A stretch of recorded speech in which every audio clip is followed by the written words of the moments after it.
إن الحمد لله نحمده ونستعينه ونستغفره ونعوذ بالله من شرور أنفسنا ومن سيئات أعمالنا من يهده الله فلا مضل له ومن يضلل فلا هادي له أشهد أن لا إله إلا الله وأشهد أن محمدا عبده ورسوله أما بعد أعوذ بالله من الشيطان الرجيم بسم الله الرحمن الرحيم يا أيها الذين آمنوا اتقوا الله حق تقاته ولا تموتن إلا وأنتم مسلمون.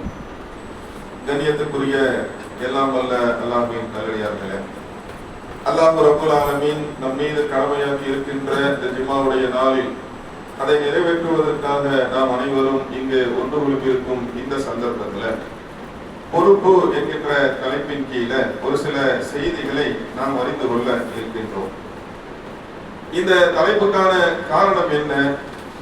இந்த உலகில் முஸ்லிம்களாக வாழக்கூடிய நாம் அனைவரும் ஏதோ ஒரு வகையில் ஒரு பொறுப்பை சுமந்தவர்களாக நாம் இருக்கின்றோம்.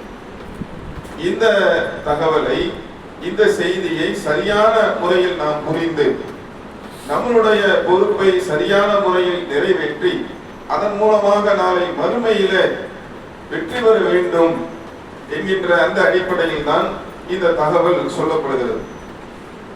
நபிகள் நாயகம் ஸல்லல்லாஹு அலைஹி வஸல்லம் அவங்க சொன்னாங்க, குல்லுக்கும் ராயின் வ குல்லுக்கும் மஸ்ஊலுன் அன் அர்ராயிதிஹி.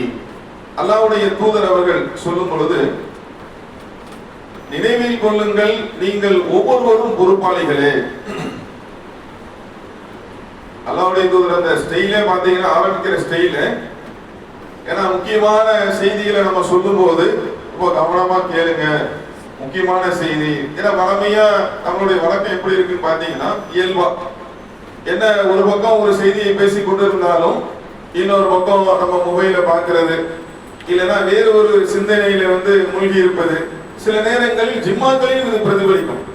என்னடா இவ்வளவு வெயில் கடுமையா அடிக்குது, இன்னும் கொஞ்சம் ஏசி கூட்டி வச்சிருந்தா நல்லா இருக்குமே, இன்னொரு 2 ஃபேன் இருந்தா நல்லா இருக்குமே. இது மனிதன் இயல்பான ஒன்று, அதில் மாற்று கருத்து இல்லை.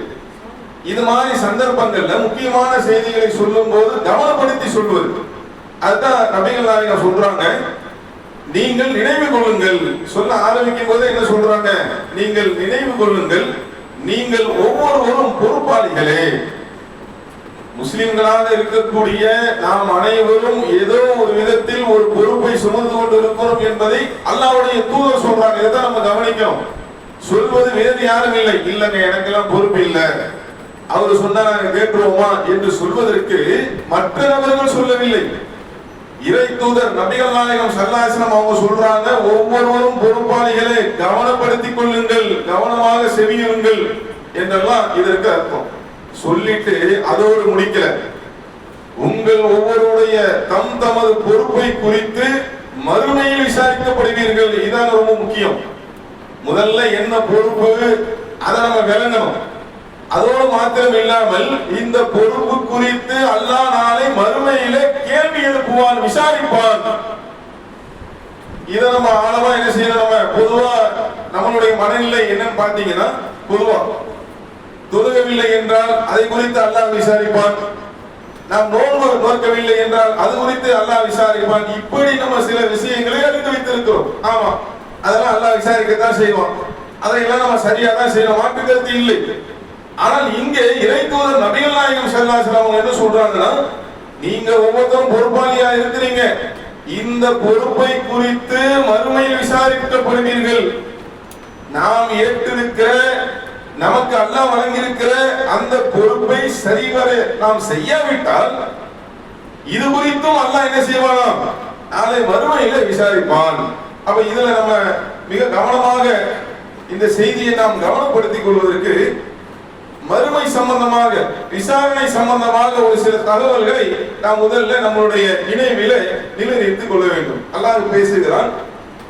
திருமறை குர்ஆனுடைய வசனத்துல அல்லாஹ் சொல்றான், இக்தரபல் இன்னாசி இசாபுஹும் வஹும் ஃபீ கஃலத்தின் முக்ரிலூன். மனிதர்களுக்கு அவருடைய விசாரணை நெருங்கிவிட்டது.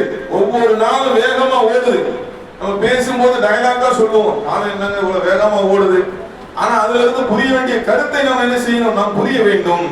அல்லாஹ் சொல்லுகிறான், மனிதர்களுக்கு அவர்களுடைய விசாரணை நெருங்கிவிட்டது, அவர்களோ அலட்சியத்திலும் புறக்கணிப்பிலும் இருக்கின்றார்கள்.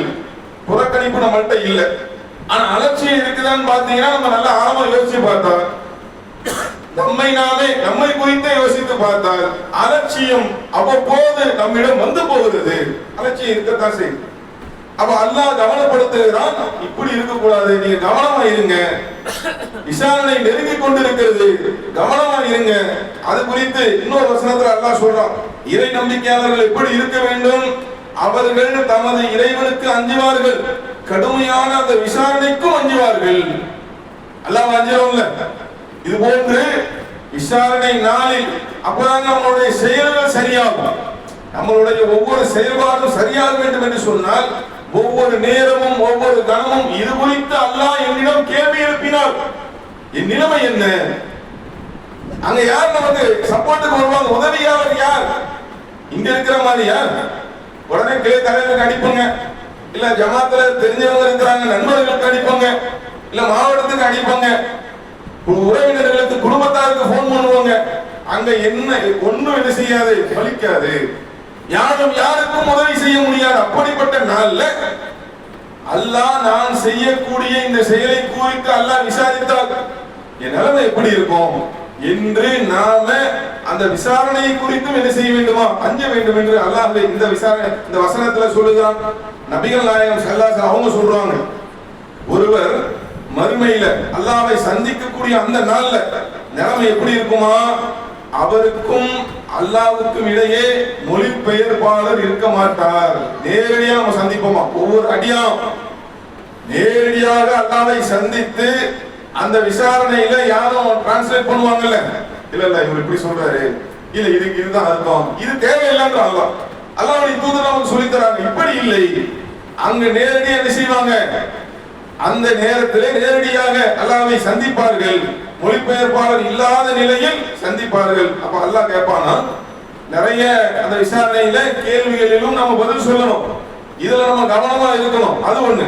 அதை தாண்டி நபிகள் நாயகம் ஸல்லல்லாஹு அலைஹி வஸல்லம் அவங்க சொன்ன செய்திகள் இருக்குல்ல, குர்ஆன் வசனங்களுக்கு நம்ம வெயிட் கொடுக்கணும், அதை முக்கியத்துவப்படுத்தணும், அதை நம்மளுடைய வாழ்க்கையில் நாம் செயல்படுத்தணும், பிறருக்கு சொல்லணும். அதுபோன்று நபிகள் நாயகம் ஸல்லல்லாஹு அலைஹி வஸல்லம் அவங்க சொன்ன செய்திகளுக்கு நம்ம வெயிட் கொடுக்கணும். அது குறித்து அந்த சந்தர்ப்பத்தில் அல்லாஹ் கேள்வி எழுப்புவானா, நான் உனக்கு ஒரு தூதரை அனுப்பினேன், அவர் செய்தியை சொன்னாங்களா, என்னுடைய செய்தியை அவர் எடுத்து வைக்கவில்லையா என்று அல்லாஹ் அந்த சந்தர்ப்பத்தில் கேள்வி எழுப்புவான். அவர் ஒத்துக்குவார், ஆமா அல்லாஹ் அவர் வந்தாரு, செய்தியெல்லாம் சொன்னாரு என்கின்ற இந்த செய்தியை நாம் புகாரி என்ற அந்த இதுல பார்க்க முடியுது, புத்தகத்துல பார்க்க முடியுது. அப்ப இதெல்லாம் எதுக்கு, அடிப்படை எதற்காக, நாம் நம்மளுடைய பொறுப்பை முதலில் நாம் புரிய வேண்டும். இந்த பொறுப்பு என்பது இங்கோடு உலகத்தோடு முடியக்கூடியது இல்லை, நாம மரணத்துக்கு பின்னாடி சந்திக்கின்ற அந்த மறுமையும் இது குறித்து அல்லாஹ் இடத்துல கேள்வி எழுப்புவான். இந்த அடிப்படையை முதலில் நாம் விளங்கி வைத்துக் கொண்டால்தான் அடுத்து சொல்லக்கூடிய செய்தி என்ன செய்வோம், கவனமா நம்ம செவியே இருப்போம். நம் பக்கம் இருக்கக்கூடிய அதை சரி செய்வதற்கு, பொறுப்பை நாம் சரியாக செய்வதற்கு நாம் என்ன செய்வோம், நம்மளை நாம தயார்படுத்திக் கொள்வோம். அல்லாஹ்வுடைய தூதர் சொல்றாங்க, ஒரு சில விஷயங்களை குறித்து நபிகள் நாயகம் பேசுகின்றார்கள். நான் ஆரம்பமா சொன்ன அந்த செய்தி தான், ஒவ்வொருவரும் பொறுப்பாளிகளே, தமது பொறுப்பை குறித்து அல்லாஹ் உங்களை விசாரிப்பான், மறுமையில விசாரிப்பான் அப்படின்னு சொல்லிட்டு அந்த வரிசையில சொல்றாங்க. ஆட்சி தலைவர் இருக்காருல்ல, அவர் மக்களுக்குரிய பொறுப்பாளர், அவர் தம் குடிமக்கள் குறித்து என்ன செய்வாரு, விசாரிக்கப்படுவார். இந்த செய்தியெல்லாம் நம்ம வெளியில கொண்டு போய் சேர்க்க வேண்டியது. இன்னைக்கு ஆட்சியாளர் இருந்தது என்ன ஆட்டம் போட்டு இருக்கிறாங்க, அது தனி. இப்ப நமக்கு எல்லாம் இதற்கான வாய்ப்பு கிடைக்குமான்னு பாத்தீங்கன்னா ரொம்ப ரேர் தான். இப்பவே எம்எல்ஏ விட மாட்டோம். அதே மாதிரி உங்களுக்கு எம்பி சீட்ல நம்மளுடைய உரிமையை படிக்கிறார்கள். அரசியலுக்குள்ள போனா அது திசை திரும்பி விடும். அப்ப அதை நம்ம கவனத்தில் வச்சுக்கணும். இந்த வாய்ப்பு நமக்கு பெரும்பாலும் இருக்காது. ஆனா அதே நேரத்துல நாம் நம்மை சார்ந்து இருக்கக்கூடிய மக்களை நம்ம நிர்வகிக்கக்கூடிய ஒரு 10 பேர் இருக்காங்க, 20 பேர் இருக்காங்க, அவர்களுக்கு ஒரு தலைவராகவோ அல்லது அவர்களுக்கு ஒரு பொறுப்பாளர்களோ நாம் செயல்படும் போது அந்த மக்களுக்குரிய பொறுப்பாளராக இந்த செய்தியிலிருந்து நம்ம புரிந்து கொள்வது நாம் மாறிவிடுகிறோம். அதுல நம்ம கவனத்தோடு செயல்படவில்லை என்றால் இது குறித்தும் அல்லாஹ் என்ன செய்வானா, விசாரிப்பான். இது ஒண்ணு. இது பெரும்பாலும் நமக்கு வராது. அடுத்து நபிகள் நாயகம் ஸல்லல்லாஹு அலைஹி வஸல்லம் சொல்றாங்க, ஆண் தன்னுடைய குடும்பத்தாருக்கு பொறுப்பாளர் ஆவார். ஆண் இருக்காருல்ல, ஒரு ஆண் இருந்தார் என்று சொன்னால் தன்னுடைய மனைவி, தன்னுடைய பிள்ளை, அதே போல தாய் தந்தை, இப்படி யாரெல்லாம் அந்த குடும்பத்தில் இருக்கின்றார்களோ அவர்களுக்கெல்லாம் அவர் பொறுப்பாளராக இருக்கிறார். அவர் இதை ரொம்ப ஆழமா யோசிச்சு பார்க்கணுங்க. இன்னைக்கு இஸ்லாமிய சமூகத்துல நம்ம ஓரளவுக்கு அல்லாஹ்வுடைய அருளை கொண்டு இதை புரிந்து நடக்கக்கூடிய சகோதரர்களும் இருக்கின்றார்கள்.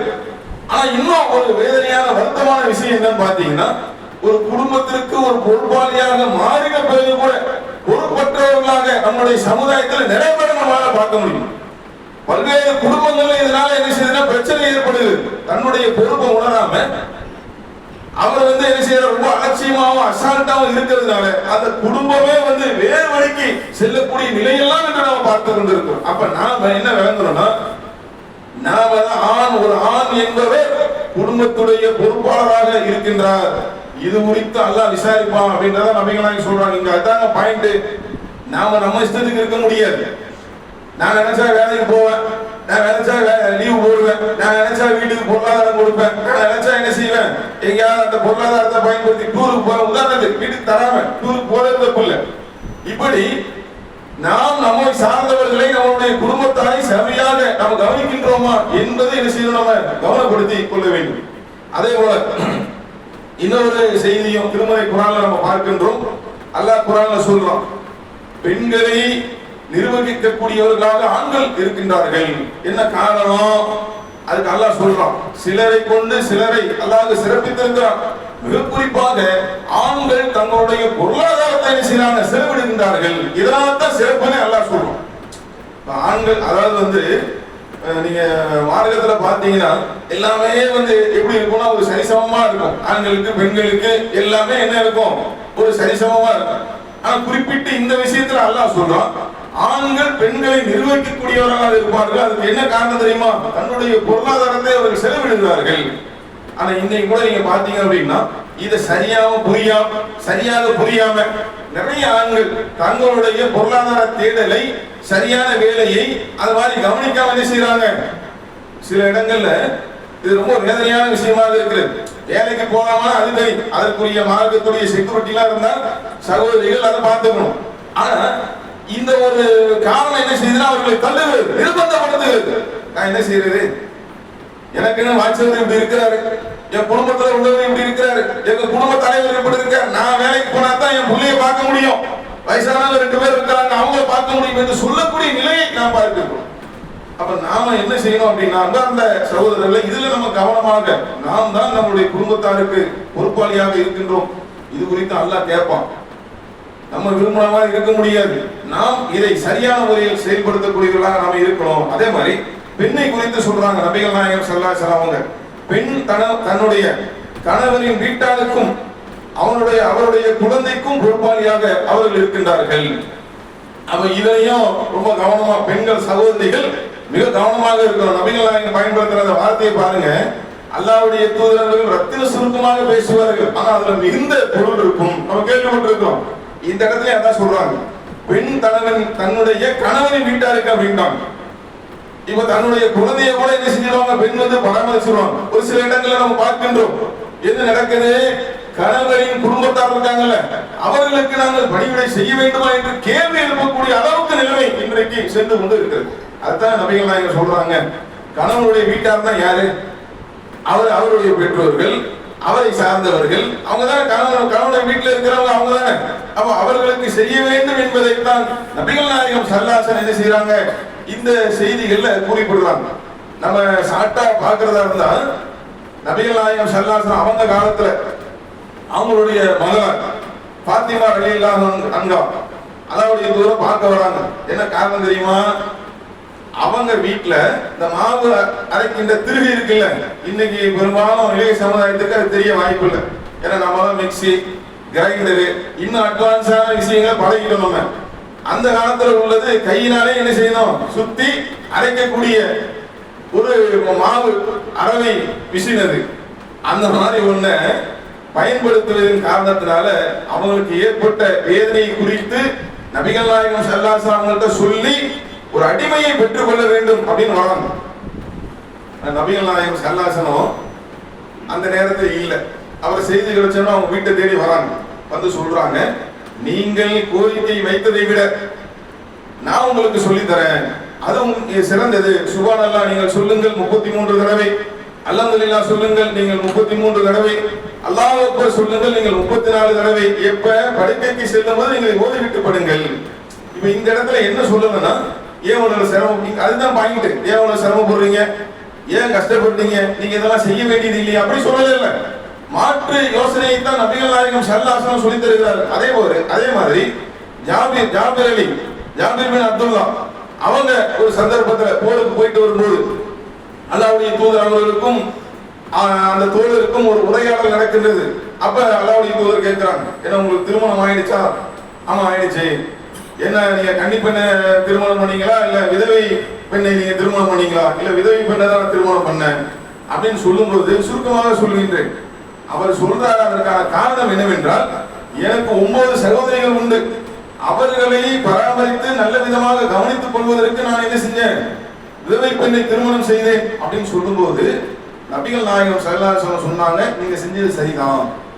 இங்க என்ன செய்யல, அவன் அதெல்லாம் அந்த பொறுப்பெல்லாம் அவங்க கவனிக்க வேண்டியது இல்லையே அப்படிலாம் அல்லாஹ்வுடைய தூதர் சொல்லல, நீங்க செஞ்சது சரிதான் என்று சொல்லுகின்றார். அப்ப இதையெல்லாம் கவனப்படுத்தி ஒரு ஆணாக இருந்தால் அவர் தன்னுடைய பொறுப்பை சரியான முறையில் செய்யக்கூடியவராக, பொருளாதார ரீதியாக அதில் கவனத்தோடு செயல்படக்கூடியவராக ஒரு பெண்ணாக இருந்தார்கள் என்று சொன்னார்.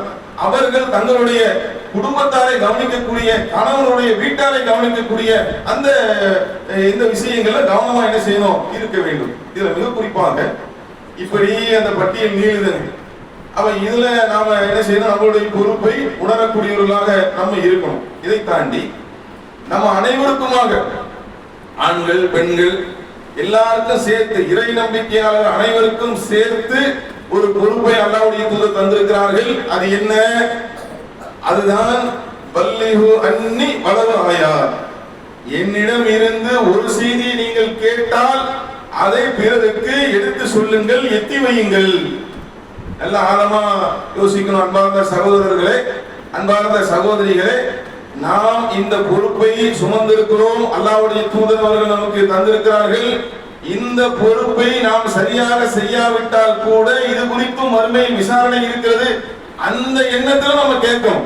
ஏன்னா பல சந்தர்ப்பங்கள்ல இது சம்பந்தமாக இந்த செய்தியெல்லாம் நாம் செவியேற்றால் கூட அவ்வப்போது நம்மளுடைய எண்ணத்தில் என்ன வருகிறது, அதெல்லாம் நம்ம வேலை இல்லை, அதெல்லாம் செய்வதற்கு ஆள் இருக்கின்றார்கள், மற்றவர்கள் பார்த்துக் கொள்வார்கள் என்று நம்மளுடைய சமுதாயத்தை சார்ந்த சில சகோதரர்கள், சில சகோதரிகள் நினைக்கின்றார்கள். அப்படி அல்ல. நாம் ஒவ்வொருவரும் இந்த பொறுப்பை சுமந்திருக்கிறோம். அல்லாஹ்வுடைய தூதர் சொல்றாங்க, யாரும் பிரிச்சு சொன்னாங்களா? யாரையாவது ஏங்க இந்த பர்டிகுலர் இருக்காங்கல்ல, அவங்களுக்கு மட்டும் தான் நான் சொல்றேன், நீங்க ஒவ்வொருவரும் நீங்க என்கிட்ட இருந்து ஒரு செய்தி கேட்டீங்கன்னா நீங்க எடுத்து சொல்லணும், இந்த பகுதியில் இருக்காங்களா அவங்களுக்கு எல்லாம் இல்ல அப்படி சொன்னாங்களா? தன்னுடைய ஒட்டுமொத்த உம்மத்துக்கும் சொல்லுகின்றார்கள், எனக்கு பின் தூதர்கள் இல்லை, அதை தெரிஞ்சு வச்சிருக்கிறோம். நபிகள் நாயகத்துக்கு பிறகு தூதர்கள் இல்லை. அப்ப என்னிடம் இருந்து ஒரு செய்தி கேட்டால் நீங்கள் கொண்டு போய் சேருங்கள். அல்லாஹ் சொல்லுகிறார் திருமலை குர்ஆன்ல, வல் மூமினூன வல் மூமினாத்து பஅதுக்கும் அவுலியா பஅத் யஅமுருன பில் மஅரூஃபி வ யன்ஹவுன அனில் முன்கர். ஆண்களும் பெண்களும் அவர்கள் மற்றவர் ஒருவருக்கொருவர் அவங்க நண்பர்களாக இருக்கின்றார்கள், நன்மையை ஏவுகின்றார்கள், தீமையை தடுக்கின்றார்கள் என்று அல்லாஹ் இறை நம்பிக்கை கொண்ட ஆண்களையும் இறை நம்பிக்கை கொண்ட பெண்களையும் குறித்து பேசுகின்றார். அப்ப இதுக்கு என்ன அர்த்தம்? நபிகள் நாயகம் ஸல்லல்லாஹு அலைஹி வஸல்லம் ஒரு பக்கம் சொல்றாங்க, என்கிட்ட இருந்து ஒரு செய்தி கிடைச்சா எடுத்து சொல்லணும் போது கவர் ஆயிடுச்சு, எல்லாரும் அதுல வந்துட்டோம். யாரெல்லாம் சொல்ல முடியாது, எனக்கெல்லாம் சொல்லலுங்க, எனக்கெல்லாம் இந்த பொறுப்பு இல்லைங்க, நான்லாம் இதை சுமக்க முடியாதுங்க, எனக்கெல்லாம் வாய்ப்பு இல்லைங்க, சொல்ல முடியுமா? சொல்ல முடியாது. ஏன்? சொல்வது அல்லாஹ்வுடைய தூதர். சரியாக கவனமாக இதை நாம் எடுத்து செயல்படாவிட்டால் அல்லாஹ் இது குறித்தும் என்ன செய்வான்? கேள்வி எழுப்புவான். அல்லாஹ்வும் சொல்றான் குர்ஆன்ல, ஈமான் கொண்ட ஆண்களும் ஈமான் கொண்ட பெண்களும் நண்பர்களாக இருப்பாங்க, அவங்க நன்மை ஏறுவாங்க, தீமையை தடுப்பாங்க என்றும் அல்லாஹ் நமக்கு சொல்லி தருகிறார். அப்ப இந்த செய்தியெல்லாம் உள்ளடக்கி அன்பார்ந்த சகோதர சகோதரிகளே, பொறுப்பு குறித்து இன்னும் ஏராளமான செய்திகள் இருந்தாலும் நமக்குரிய அந்த நேரத்தில், குறிப்பிட்ட அந்த நேரத்தில் நாம் இந்த செய்திகளை அறிந்திருக்கிறோம். நாம் அறிந்த இந்த செய்திகளில் நம்மளுடைய நிலை எவ்வாறு இருக்கிறது? இந்த பொறுப்பை நம்ம கரெக்டா புரிஞ்சிருக்கிறோமா? இந்த பொறுப்பை நம்ம சரியா செயல்படுத்தக்கூடியவராக இருக்கின்றோமா? ஏன் மறுமை நாள் நெருங்கி கொண்டிருக்கிறது. இன்னும் நமக்கு அலட்சியம் இருக்கக்கூடாது. நம்ம இடத்திலே அலட்சியம் இருக்கக்கூடாது. அல்லாஹ் நம்ம இடத்திலே இந்த பொறுப்பை குறித்து கேள்வி எழுப்பினால் அதற்குரிய பதிலை நாம் சொல்ல வேண்டிய அந்த கட்டத்தில் இருக்கிறோம் என்பதை புரிந்து நம்மளுடைய பொறுப்புகளை உணர்ந்து அதை சரியான முறையில் செயல்படுத்தக்கூடியவராக நாம் இருக்க வேண்டும் என கேட்டு என்னுடைய முதல் உரையை நிறைவு செய்கிறேன்.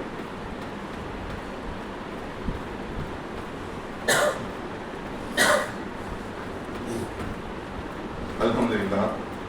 எல்லாம் வல்ல அல்லாஹ்வின் நல்லடியார்களே, இந்த இரண்டாவது உரையில நான் ரெண்டு விஷயத்தை குறித்து சுருக்கமாக நாம் பார்க்க இருக்கிறோம். ஒன்று, நம்மளுடைய தமிழ்நாடு தௌஹீத் ஜமாத் தென் சென்னை மாவட்டத்தின் சார்பாக அல் புஷரா பெண்கள் இஸ்லாமிய கல்வியகம், அதாவது ஒரு வருட ஆலிமா கோர்ஸ் நடத்துறாங்க. இது எப்ப இன்ஷா அல்லாஹ் தொடங்க இருக்குன்னு பாத்தீங்கன்னா 7/6/2026 ஜூன் மாசத்துல இந்த பயிற்சி, இந்த வகுப்பு தொடங்கக்கூடியதாக இருக்கின்றது. அப்ப நாம செய்ய வேண்டியது என்னன்னு பாத்தீங்கன்னா, இப்ப நம்ம ஏப்ரல்ல இருக்கிறோம், இன்னும் நமக்கு ஒரு மாசம் ஃபுல்லா மே மாசம் இருக்கின்றது. நாம ஒவ்வொருத்தரும் இதை கவனப்படுத்தி நம்மளுடைய பகுதியில் இருக்கக்கூடிய சகோதரிகளுக்கு இந்த தகவலை எடுத்து சொல்லி இந்த வாய்ப்பினை பயன்படுத்தி அவர்கள் மார்க்க கல்வியை படித்து மார்க்கத்தை அறிந்து கொள்ளக்கூடிய ஒரு நபராக அவர் மாற வேண்டும். இந்த மார்க்கத்தை பிறருக்கு எடுத்து சொல்லக்கூடிய ஒரு ஆலிமாவாக அவர் இருக்க வேண்டும். இதுக்கு நம்மளுடைய எல்லாருடைய ஒத்துழைப்பும் தேவைப்படுகிறது. அதுக்காக தான் இந்த ஜிம்மால ஏங்க சொல்லணும், வந்திருக்கக்கூடிய சகோதரிகள், வந்திருக்கக்கூடிய சகோதரர்கள் முதல்ல நம்ம வீட்டில இருந்தே நம்ம யோசிக்கணும். நம்ம வீட்டில படித்து விட்டு அதன் பிறகு என்ன செய்யலாம் இருந்தார்கள் என்று சொன்னால் அவங்களை இந்த வாய்ப்பை பயன்படுத்தி மார்க்க ரீதியாக மார்க்க கல்வியை படிக்கக்கூடிய அந்த வாய்ப்பை அந்த குடும்பத்தில் இருக்கக்கூடிய அந்த ஆண் இருக்கார்ல, தகப்பனார் இருக்கார்ல, இல்ல சகோதரர் இருக்கார்ல, இப்ப பார்த்தோம் ஒரு ஆண் தன்னுடைய குடும்பத்துக்கு பொறுப்பாளர். அப்ப அந்த குடும்பத்தில் இருப்பவர்கள் மார்க்க ரீதியாக நடப்பதற்கும் அவர்தான் பொறுப்பு. அவர்தான் சரியா வழி நடத்தணும். அந்த அடிப்படையை உணர்ந்து நம்ம என்ன செய்யணும், நம்மளுடைய குடும்பங்களில இருக்கக்கூடிய நம்மளுடைய சகோதரிகள் இந்த வாய்ப்பை பயன்படுத்தக்கூடிய சகோதரி இருந்தாங்கன்னா அவங்கள்ட்ட அந்த தகவலை கொண்டு போய் சேர்த்து அவங்களை முறையாக அணுக சொல்லி அதுக்கான வழிகாட்டுதல் கொடுப்பாங்க. அப்ப இந்த வாய்ப்பை பயன்படுத்திக் கொள்ளுமாறு கேட்டுக்கொண்டு, அடுத்து இன்னொரு முக்கியமான விஷயம் என்னன்னு பாத்தீங்கன்னா, இப்ப எலெக்ஷன் முடிஞ்சிருச்சு. நம்ம எல்லாருமே எல்லாரோட திருப்பியால ஜனநாயக கடமையை நம்ம நிறைவேற்றிட்டோம். இன்னும் செய்ய வேண்டிய ஒன்னே ஒன்று பாக்கி இருக்கு. அது என்னன்னு பாத்தீங்கன்னா, அல்லாஹ்விடத்திலே இந்த பாசிச சக்தி அரியணை ஏறிவிடக் கூடாது என்று பிரார்த்திக்கக்கூடியவர்களாக நம்ம இருக்கணும். ஜனநாயக கடமையை முடிச்சிட்டோங்க. நம்மளால ஆன முயற்சியை செய்து இவர்கள் விடக் கூடாது என்பதற்காக நேற்றைய தினம் என்ன செஞ்சிட்டோம், ஜனநாயக கடமையை நம்ம செஞ்சிட்டோம்.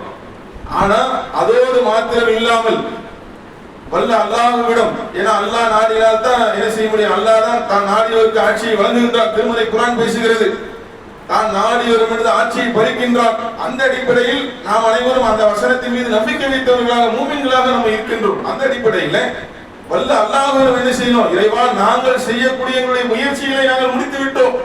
இனி இவர்கள் இந்த பாசிச சக்திகள் இந்த அரியணையில் தமிழ்நாட்டில் அரியணையில் ஏறி முஸ்லிம்களை பாடாப்படுத்தணும் தான் அவருடைய நோக்கம்.